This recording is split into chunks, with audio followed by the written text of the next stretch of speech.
All right, today we're jumping into a really profound sermon from 1982 by Reverend Sun Myung Moon called Victory of Home Church. Now, this is a pretty dense text, packed with some big ideas, so we're going to break it down and get right to the core of what it's all about. So right off the bat, the sermon dives into one of the biggest human challenges there is, the fear of death. This quote really sets the tone, doesn't it? It suggests that if we want to find real happiness, we first have to conquer that ultimate fear. So how are we going to unpack all of this?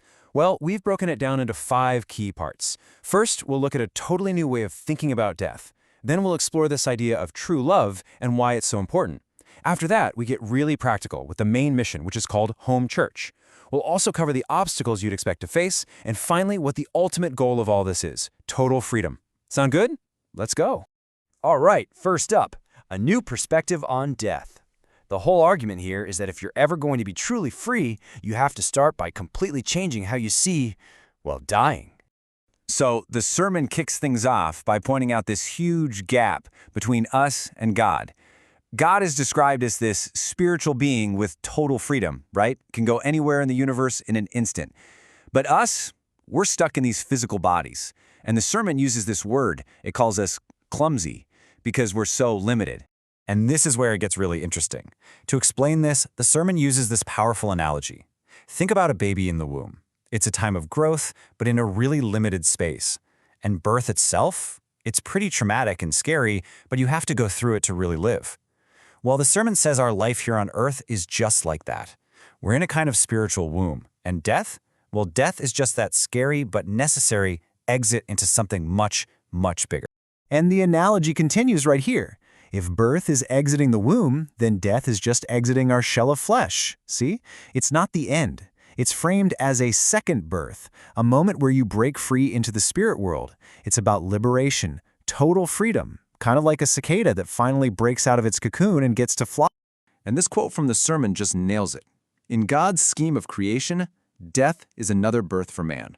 It's this complete flip in perspective, this redefinition, that's supposed to be the key. If you can grasp this, the sermon says, you can conquer fear and find that true happiness we talked about. Okay, so if death is a second birth, how do you get ready for it? The sermon says you need a very specific, very powerful tool. And that brings us to our next big idea, the power of true love. Now, we have to be really clear about what the sermon means by true love. We're not talking about romantic love from the movies. No, this is described as a kind of super energy. It's an unstoppable force that can break through any wall, get you through any obstacle, and can even flip bad situations into good ones. And the power of this true love is huge. I mean, according to the sermon, it can overcome everything. We're talking about the temptation of money and power, that internal struggle we all have between our mind and body. And it even goes bigger, saying it's the force that can break down barriers between races and countries. So, this concept of true love is great, but how do you actually do it? How do you practice it? Well, that's where the central mission of the sermon comes in. Home church. Think of it as a literal training ground for your spirit. So, what is home church exactly? The sermon describes it as a local area that you're responsible for, like your neighborhood. This becomes your personal training ground, and it's there, by serving the people, that you practice this true love and pay back what the sermon calls indemnity, which is sort of like a spiritual debt for all the mistakes of the past. And this isn't some abstract idea. We're talking about really hands-on work.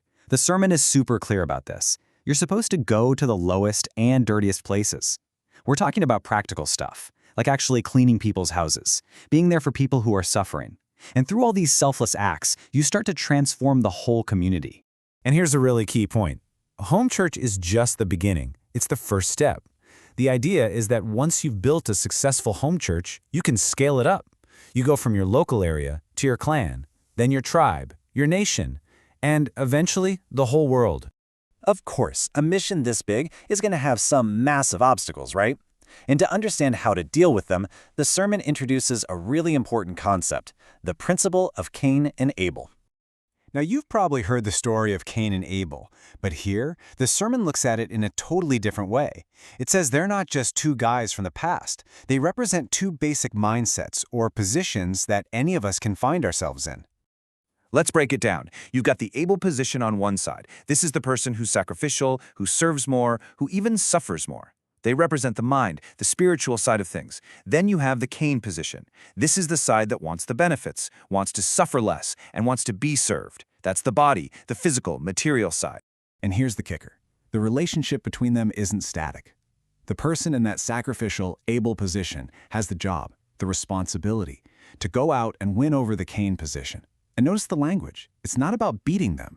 The whole point is to win them over with love and service, to transform the relationship and bring everyone back together.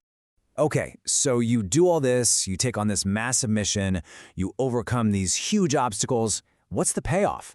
That brings us to our final piece of the puzzle, the ultimate goal.